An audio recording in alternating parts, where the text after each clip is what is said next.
Jon Holloway joins me now on Your Sport Swindon, out in Sweden at the Gothia Cup. Jon, your under-14s have just won the B Cup. You must be immensely proud. Yeah, immensely proud. Immensely proud of what effort they've put in this week. They've played some real good football. We're unfortunate not to go through to the A competition. That was where we were aiming to be. But we had a tough group, and once we realised we were in the B plate, that was our aim, to be here this morning at the final and to obviously win the final. And the girls have been fantastic, so focused all week.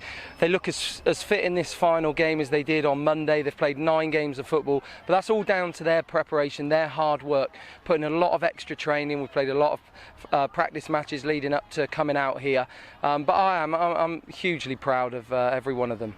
Yeah, and you've been coming, I think, is it 10 years now? And you know what a way to celebrate the 10th anniversary of coming to Gothia. It is. Yeah, it's just lovely, and what made it extra special to have 5 teams here, have 150 in that stand cheering them on, made it extra special for the girls. But we've just spoke afterwards that, however, full of excitement today, but this really is the start for this team. They're young players on their football education, and hopefully we'll bring this group back in 2 years' time, and our aim will be to get in that final of the main competition. It's always important to have goals and to strive to the next goal, and that's what the target I've set these girls. 2 years' time, I want to be in that main final. And that performance in the final, today, from where I was watching, that was their best performance to date. They didn't really make any mistakes. It was pretty much a perfect performance. Do you agree with that? Yeah, definitely. All over the field, and bearing in mind they have played 8 games, so the tempo isn't going to be quite as quick as earlier on in the week, but so solid and so professional across the field. I can't really think of Poppy being trouble throughout the whole game with it. And even when we had a lot of possession and attacking, she's still alive as our sweeper keeper, ready to come and clear up anything over the top. So no, it was a real strong, solid performance and a foundation, definitely to go forward. You brought 5 teams out here. Obviously there's been highs, there's been lows for all the teams. To bring 5 teams out, I know it was a challenge, but again, you must be proud that you've managed to do that and give these kids a life experience, which is what it is at Gothia. Yeah, huge amount of work with 5 teams, but the reason why we wanted to bring 5 teams is so that they can support each other out here, and it's so lovely to have a good supporters club on the touchline making a lot of noise, and when they've got them tired legs there, they're able to find an extra 10%, and sometimes that can be the difference. So we've had a magnificent week. Even every team, all part of their football experience, and I'm sure it will make them better players and hopefully better people at the end of this week. Yeah, you mentioned the fans. I think they're louder than the fans at the county ground on a League One match, but they obviously attracted a lot of attention. A lot of people saying it's great. Even the referees loving it.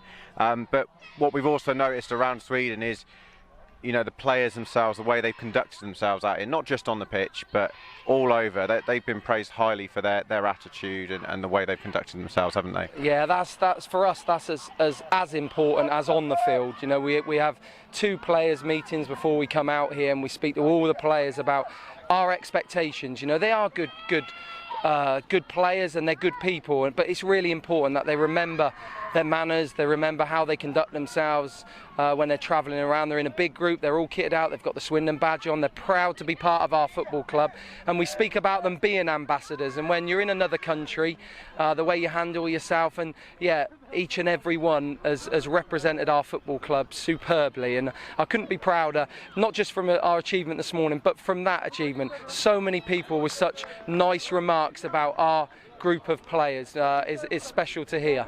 Is the Swindon Town Football and the Community Trust now as strong as it's ever been? Because you started many years ago, and I imagine it was very small then, and to be able to pull something like this off, and all the good work you're doing back home, you must be buzzing and proud. Yeah, it's growing. It keeps going from strength to strength, but it's really important. Clive and myself, we always say to each other, we're always looking to improve. We're always looking to make things better, to give new people new experiences. And what was lovely this week was 78 players out here. So many of them players have been involved in our programmes for many years. To remember when they were little uns, starting on our Tiny Tots mini soccer, now to be out in a world tournament in amongst 1,600 other teams and enjoying a weeks of football experience is really special. And that's why our jobs are so special, and that's why we're so fortunate to do the jobs we've got. That's brilliant. Jon, thanks ever so much for joining us, and don't over-celebrate tonight, you know. We won't do. Thank you. Cheers. Cheers, thank you.